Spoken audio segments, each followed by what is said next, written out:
She probably snuck in through the kitchen. My brother laughed to his clients. Can't afford the front door. The table erupted in polite chuckles. 3 men in expensive suits. 2 women dripping in jewelry. All of them looking at me like I was something stuck to the bottom of their designer shoes. I smiled and continued toward my usual table in the corner. The maitre d' appeared at my elbow, his face a careful mask of professionalism. "Madam, your brother doesn't know you own the restaurant?" The wine glasses stopped clinking. I placed my hand gently on his arm. "Not yet, Henri. Let's give it a moment. Growing up in the Kessler household meant understanding your place in the hierarchy early. And my place was somewhere between forgotten and inconvenient. My brother Marcus was born 3 years before me, and from the moment I entered the world, I was playing catch-up to someone who'd already won the race. He was the firstborn son, the carrier of the family name, the golden child who could do no wrong. I was Morgan. The afterthought. Age 8, the piano recital. The first memory that really crystallized my place in the family happened when I was 8 years old. I'd been taking piano lessons for 2 years, practicing every day until my fingers ached. My teacher, Mrs. Bellingham, said I had genuine talent. She'd entered me in the county youth competition. I won first place. I remember running into the house, trophy clutched to my chest, breathless with excitement. Mom was in the kitchen on the phone with Aunt Patricia. Mom, I won. First place. She held up one finger, not even looking at me. Patty, you won't believe this. Marcus scored the winning goal in his soccer game. The coach said he's never seen such natural athletic ability in a 10-year-old. I stood there for 3 full minutes, trophy getting heavy in my arms, waiting. She never asked about the recital. The trophy ended up in my closet. Marcus's soccer trophies lined the mantel in the living room. Age 14, the college fund conversation. When I was 14, I overheard a conversation that would shape the next 2 decades of my life. I was supposed to be at volleyball practice, but I'd twisted my ankle and come home early. I heard my parents in Dad's study, door slightly ajar. Marcus will need at least $200,000 for Stanford, Dad was saying. It's an investment in his future. He's going to be somebody. What about Morgan? Mom asked, though her tone suggested it was more obligation than actual concern. Dad laughed. Not cruelly, just dismissively. Like the question was absurd. Morgan will figure something out. Community college, maybe. She doesn't have Marcus's ambition. Some people are just ordinary. I stood frozen in the hallway, ankle throbbing, chest throbbing worse. Ordinary. That word became my fuel. Every late night studying, every scholarship application, every business plan I drafted in college while my roommates partied. I heard that word. Ordinary. And I was determined to prove it wrong. Age 22, the graduation dinner. Marcus graduated from Stanford Business School when I was finishing my degree at State. My parents threw him a massive party. Rented out a venue. Invited 200 guests. Had it catered by one of the best restaurants in the city. I graduated summa cum laude 2 weeks later. With a double major in finance and hospitality management. Full scholarship the entire way because I'd gotten exactly $0 from that college fund. My celebration? Dinner at Applebee's with 3 friends. Mom couldn't make it. She was helping Marcus apartment hunt in Manhattan for his new investment banking job. Dad stopped by for 20 minutes, checked his watch twice and said, "Hospitality management? So you want to be a hotel maid?" I didn't correct him. I didn't explain that I'd already secured a position with a commercial real estate development firm. I didn't mention that my senior thesis on urban restaurant properties had caught the attention of 3 different investors. I just smiled and said, something like that. The next decade. What my family didn't know, what I deliberately kept from them, was that I had a plan. A very specific, very detailed plan. I started at the bottom of Whitmore Development Group. Property analyst. 60-hour weeks. Learning everything about commercial real estate, restaurant operations and hospitality investment. By 25, I was a project manager. By 27, I'd identified a gap in the market. Mid-tier cities with emerging food scenes desperately needed high-end restaurant spaces with proper infrastructure. I took every bonus, every commission, every penny I'd saved and I invested it. I found partners who believed in my vision. Small investors at first, then larger ones as my track record grew. By 29, I'd acquired my first building. A former warehouse in a gentrifying neighborhood that I converted into a boutique food hall. It was valued at $2.3 million within 18 months of opening. By 31 I had 5 properties. By 33 I had 12. Today at 34 years old I own Kessler Holdings, though nobody in my family knows the name. We specialize in high-end restaurant real estate and hospitality venues. Our portfolio is valued at $340 million. I personally own 81% of the company. My annual income last year was $15 million. And one of my crown jewels? Lumiere. The restaurant where my brother Marcus was currently entertaining clients. I'd purchased the building 3 years ago for $8.5 million. The restaurant itself, which I owned outright, not just the property, had become one of the city's most prestigious dining establishments. 3-month waiting list. $400 average check. 94-point rating from every major food publication. My family had no idea. I'd kept it that way deliberately. Partly because I wanted my success to be mine, untainted by their sudden interest once they realized I wasn't ordinary. Partly because there was a small, petty part of me that wanted to see how they'd treat me when they thought I had nothing. The answer? Exactly as they always had. Tonight was about to change everything. I hadn't planned to be at Lumiere tonight. I was supposed to be in Chicago, closing on a new property acquisition, a $12 million restaurant space that would become our flagship Midwest location. But the deal had closed 3 days early.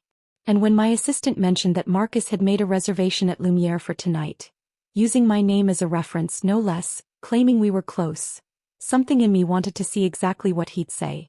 So I'd flown back. Changed into a simple but elegant black dress. Nothing flashy. No jewelry except my mother's old watch, the one piece she'd given me, back before Marcus became the center of the universe. I'd arrived 30 minutes after Marcus and his party deliberately walked in through the front door like any other guest. The hostess recognized me immediately, of course. Sophia had been with Lumiere since opening night. Miss Kessler. We weren't expecting you. Your usual table. Please. And Sophia? I'd like to remain unannounced for now. She understood immediately. Staff at my properties knew my preference for anonymity. It's how I'd gotten honest feedback about operations for years. I was seated at my corner table, partially obscured by a beautiful arrangement of orchids, when I heard Marcus's voice carry across the dining room. This place is impossible to get into, you know. 3-month wait. But I know the owner. He was speaking loudly enough for neighboring tables to hear. Classic Marcus. Family connections. His clients looked suitably impressed. I opened my menu, though I knew it by heart. Executive Chef Thomas and I had spent 6 months perfecting it. That's when Marcus noticed me. I watched recognition flicker across his face. Then confusion. Then that familiar smirk that had been directed at me since childhood. "Excuse me for a moment," he said to his table and walked over. "Morgan." He looked at my table setting, my dress, his expression halfway between amused and incredulous. "What are you doing here?" "Having dinner." "Here? At Lumiere?" He laughed, not bothering to keep his voice down. "Do you know what the average check is at this place? $400 per person approximately." "Exactly. This restaurant is above your level, Morgan. How did you even get a reservation? Actually, don't tell me, did you use my name?" I took a sip of water. "I have my own name, Marcus." He leaned closer, voice dropping to what he probably thought was a concerned whisper but was still perfectly audible. "Look, I'm with important clients. This is a $2 million deal I'm closing tonight. I can't have you here looking." He gestured vaguely at me. "Like you don't belong. I'm just having dinner. The maitre d' obviously made a mistake letting you in. Let me handle this." He straightened up and snapped his fingers. Actually snapped his fingers at Henri, who had been the maitre d' at Lumiere since day one and was worth approximately 100 of my brother. Henri approached, face professionally neutral. "Sir, there's been some kind of mistake. My sister somehow got a table, but this restaurant isn't really her scene. She should probably be redirected somewhere more appropriate. There's a diner 2 blocks over." Henry's expression flickered just briefly. "I'll make it worth your while," Marcus added, pulling out his wallet. $100 to handle this quietly?" I said nothing. Just watched. Henri turned to look at me, question in his eyes. I gave an almost imperceptible nod. Sir, Henri said, turning back to Marcus, I believe there may be some confusion about the situation. No confusion. He's my sister. I know her financial situation. Trust me, she can't afford to be here. This was the moment. I could feel it building like pressure before a storm. Henri straightened to his full height. Madam, your brother doesn't know you own the restaurant? The wine glasses stopped clinking. The words hung in the air like smoke. Marcus blinked. Once. Twice. I'm sorry, what? Miss Kessler, Henri continued, and I saw the exact moment my brother registered the name, is the owner of Lumiere. She has been since we opened 3 years ago. That's... Marcus shook his head. That's not possible. This is a joke, right? Some kind of prank. I remained seated, calm, watching my brother's world rearrange itself in real time. I assure you, sir, it is not a joke.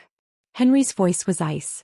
Miss Kessler owns not only the restaurant but the entire building. She is also my employer. Marcus's face went through an interesting series of colors. Red to white to a strange grayish hue I'd never seen on him before. Morgan. He turned to me, voice cracking slightly. Is this true? I took another sip of water. Behind us, I heard the murmur starting at Marcus's table. His clients were definitely watching now. Miss Kessler?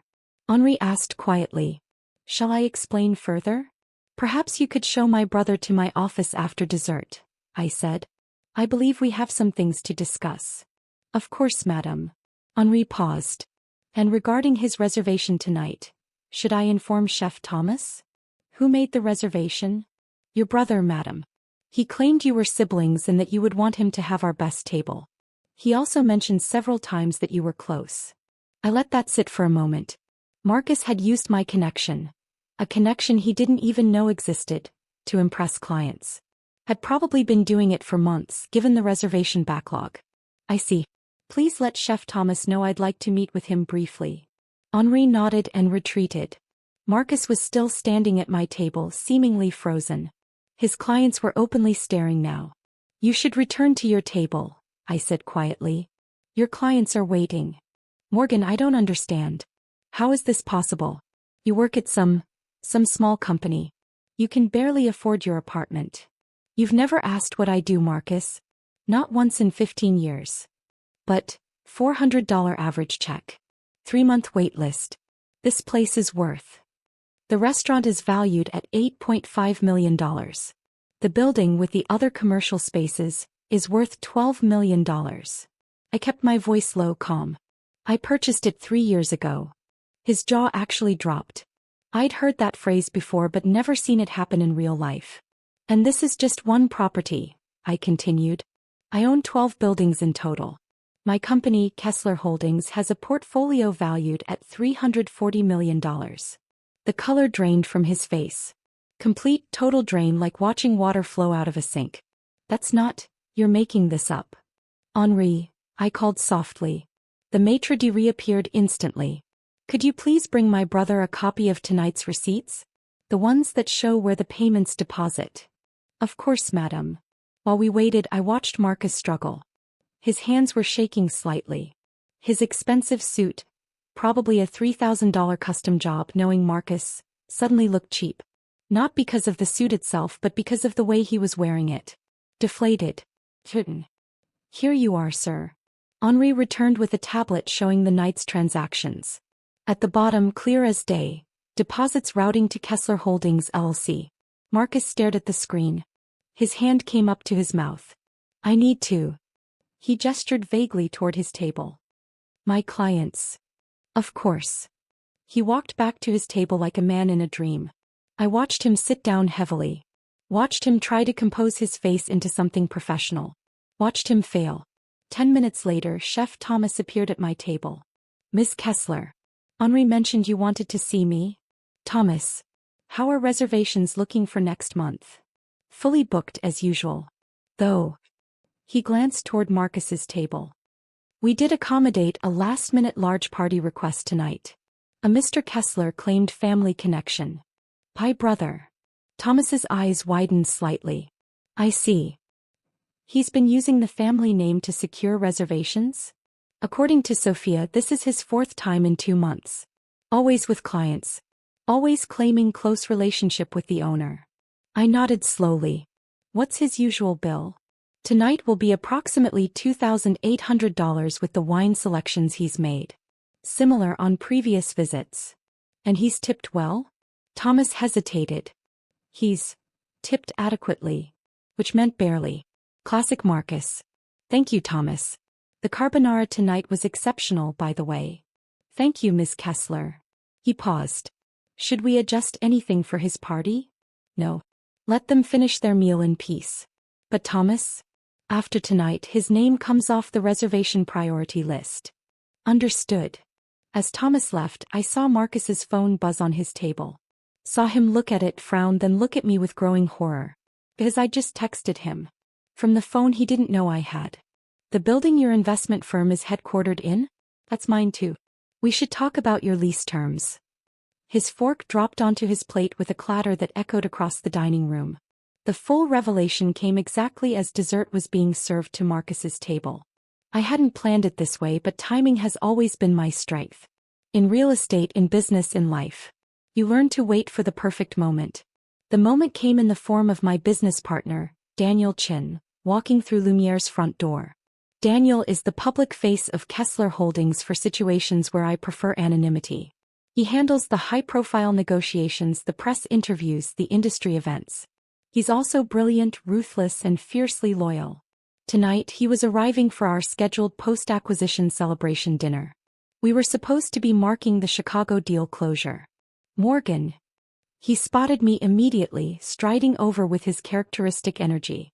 Congratulations on closing early. $12 million for the Michigan Avenue property. Chin from Singapore is still crying about being outbid. He said this loudly enough to carry. Daniel always did have a flair for the dramatic. At Marcus's table, heads turned. Daniel. I stood to greet him. Thank you for meeting me here. Of course. Your assistant said you wanted to review the quarterly numbers over dinner. He pulled out a leather portfolio. Total portfolio value is now at $347 million, by the way. The new acquisition pushed us over. I heard a sharp intake of breath from Marcus's direction. Oh. Daniel paused, following my gaze to my brother's table. Am I interrupting something? My brother is here. With clients. Daniel's expression shifted to understanding. He knew the family history. He was one of the few people who did. Shall I? Just be yourself, Daniel. He grinned. My pleasure. What happened next unfolded with the precision of a well-orchestrated symphony. Daniel walked to Marcus's table, all confidence and professional charm. Good evening. I'm Daniel Chin, managing partner at Kessler Holdings. I noticed you looking at my colleague. Marcus's clients straightened in their seats. The Kessler Holdings name I knew would be familiar to anyone in investment banking. We'd been featured in Forbes last month. Kessler Holdings? One of Marcus's clients, an older man with silver hair, looked between Daniel and me. The real estate development firm? You just acquired the Hartfield building in Chicago. Indeed. Miss Kessler closed that deal just yesterday. Daniel gestured toward me. She prefers a lower profile, but I can assure you she's the driving force behind our entire operation. The silver-haired man's eyes went wide. Miss Kessler. As in. He looked at Marcus. Your sister? The one you said works at some small company? Marcus's face went pale. His mouth opened, closed, opened again. The one who snuck in through the kitchen, one of the women at the table added, her voice cooling noticeably. She owns this restaurant, Henri added, appearing with perfect timing. And the building. And I believe the building where your offices are located, Mr. Kessler.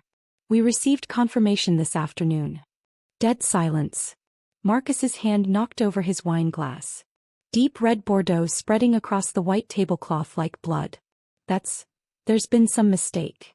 His voice was barely a whisper. No mistake. Daniel was enjoying this, I could tell. Kessler Holdings acquired 414 Commerce Street 18 months ago. Your firm, Marcus Kessler Investment Partners, occupies floors 8 through 10. Your lease comes up for renewal in. He pretended to think. For months, isn't it? One of the women at the table, the one with diamond earrings, pushed back her chair. Marcus, you told us you had family connections to the owner here. You said you were close. We are family. You told me your sister couldn't afford a decent apartment. You said she was ordinary, the silver-haired man added. Those were your exact words. My sister is ordinary, but I'm the successful one in the family. Marcus's other client, who had been silent until now, stood up abruptly. I think we're done here. The deal, Marcus started, is off. The man straightened his tie. I don't do business with people who lie about their own family. If you'll diminish your sister like this, what would you do to a business partner? One by one, Marcus's clients stood and left. I watched my brother sit alone at that massive table, wine still spreading across the cloth, his phone buzzing with what I could only assume were damage control texts from his firm. He looked up at me. For the first time in my life, I saw fear in Marcus Kessler's eyes. Not the sharp, confident contempt I'd grown up with. Not the dismissive amusement he'd directed at me for decades.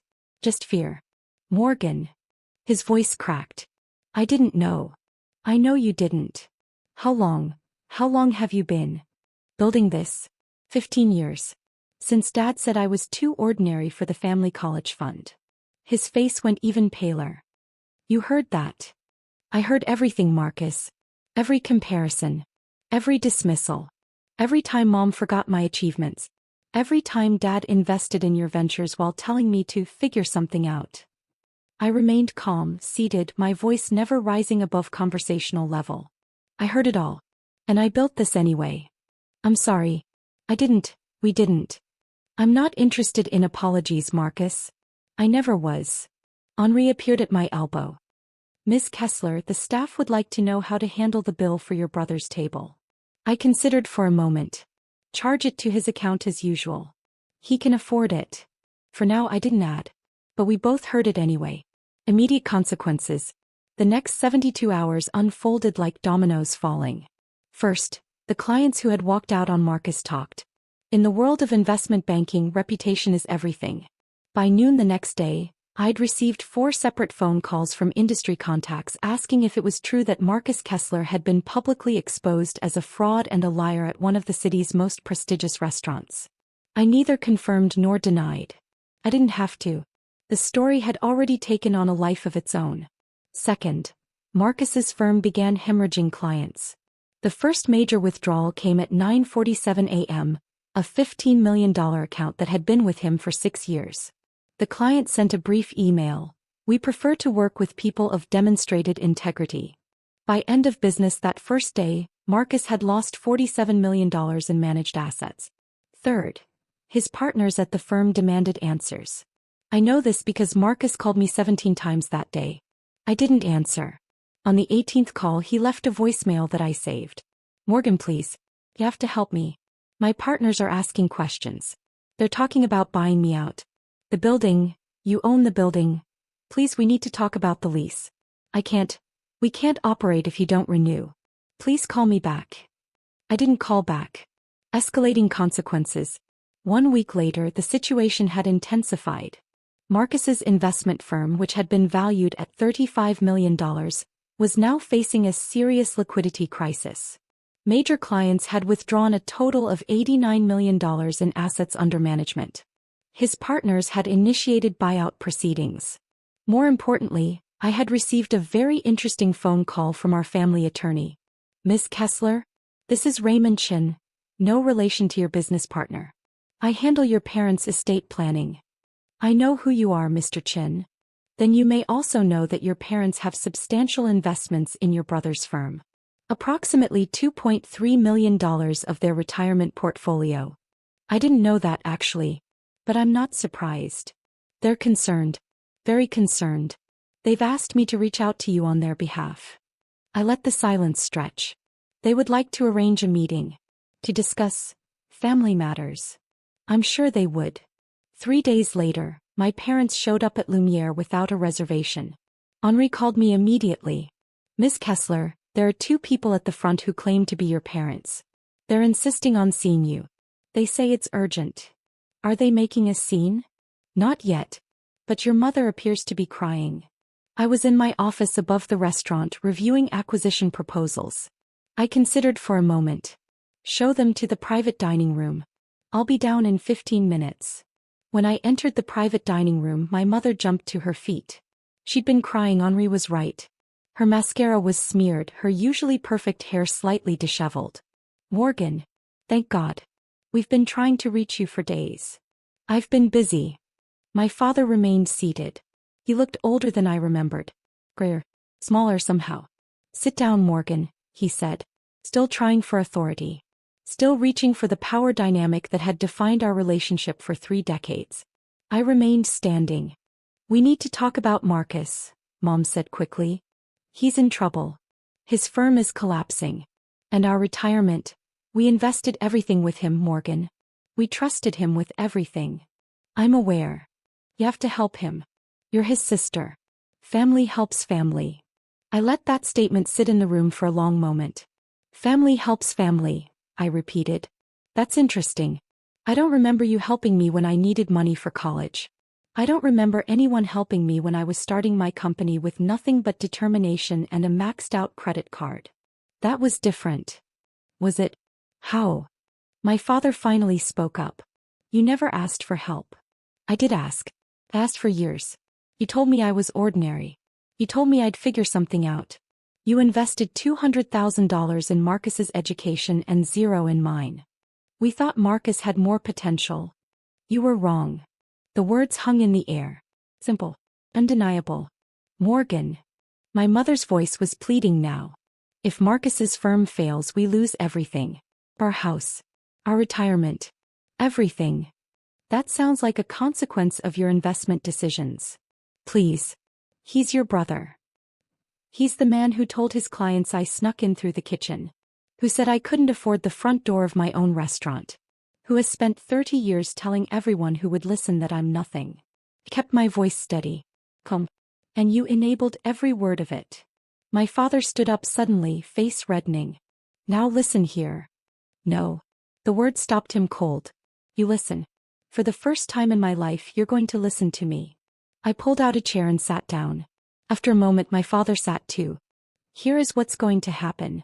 Marcus's firm is going to collapse. That's inevitable now. His reputation is destroyed, his partners are abandoning him, and his clients are gone. I'm not going to save it.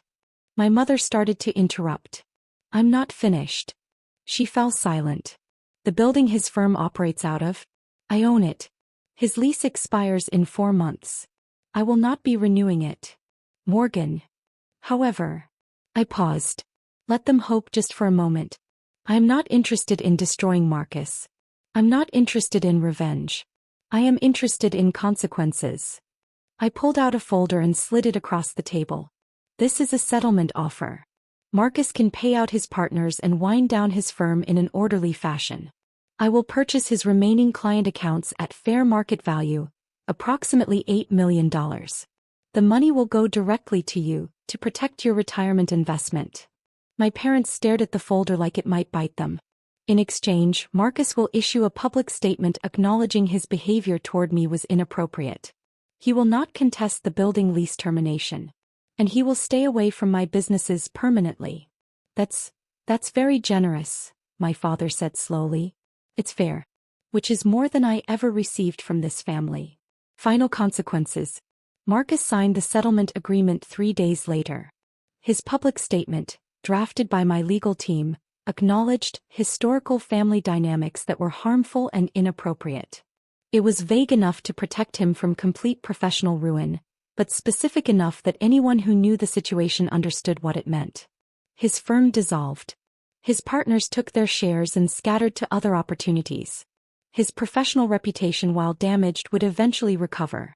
He was talented enough for that, I knew.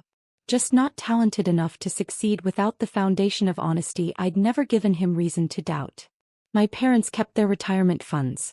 They would not lose their house. They would not face financial ruin in their 70s. But things between us would never be the same. The last time I saw Marcus was 2 months after the settlement.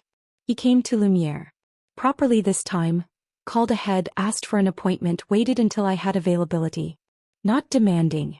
Not entitled. Just asking. I agreed to meet him in the private dining room. He looked different. Thinner.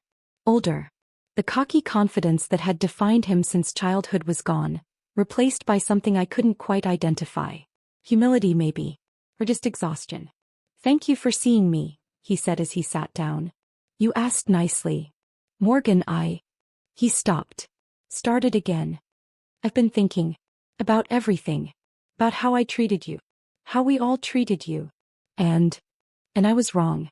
Not just about the money or the success, though obviously I was wrong about that too.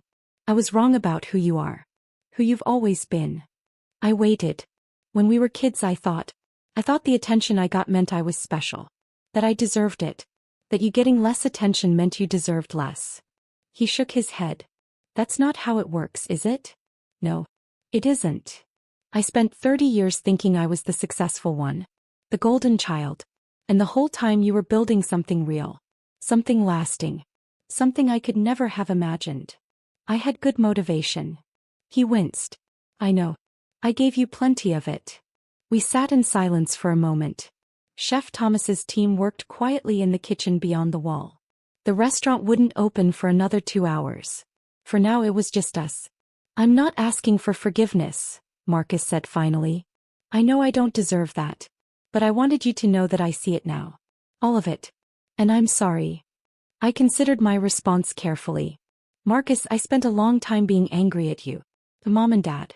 At the whole family dynamic that made me feel worthless. That anger drove me for years. It pushed me to succeed. So I helped you in a way?" "No." The word was gentle but firm. "You hurt me. You all did. The success I built isn't because of you. It's despite you. I want to be clear about that." He nodded slowly. "But I don't want to carry that anger anymore. It's heavy. And I've accomplished everything I set out to accomplish. I don't need it." "So where does that leave us?" I thought about it. Really thought about it. "We're not going to be close. That ship sailed years ago. The relationship you destroyed, the trust you broke. Those things don't come back. Not fully. I understand. But we can be civil. We can be at family events without drama. We can acknowledge each other as siblings without pretending we're something we're not. That's more than I expected. It's more than you deserve." I said it without malice. Just truth. But I'm choosing it anyway. For myself. Not for you. He stood up, seemed about to extend his hand, then thought better of it. "Thank you, Morgan. For the settlement. For hearing me out. For all of it." "You're welcome." He walked to the door, then paused. "The restaurant really is exceptional, by the way. The carbonara especially. I'll tell Chef Thomas." He left. I sat alone in the private dining room for a long time after that. Thinking about the journey that had brought me here. The 8-year-old with the trophy no one acknowledged. The 14-year-old who heard herself called ordinary. The young woman who built an empire from nothing but determination and spite. No. The 34-year-old who owned 12 buildings, employed 400 people, and had just closed the most satisfying chapter of her life. My phone buzzed. "Daniel. Singapore is back on the table for the Chicago property. They're offering $18 million. Want to discuss?" I smiled. "On my way. Dinner at Lumiere after to celebrate." "Your usual table?" "Always." I stood up, straightened my dress, and walked out into my restaurant. My building. My life. The past was the past. The family that raised me would never fully understand me, and I'd stopped needing them to. But the future? That belonged to me. And it was worth exactly $347 million and counting.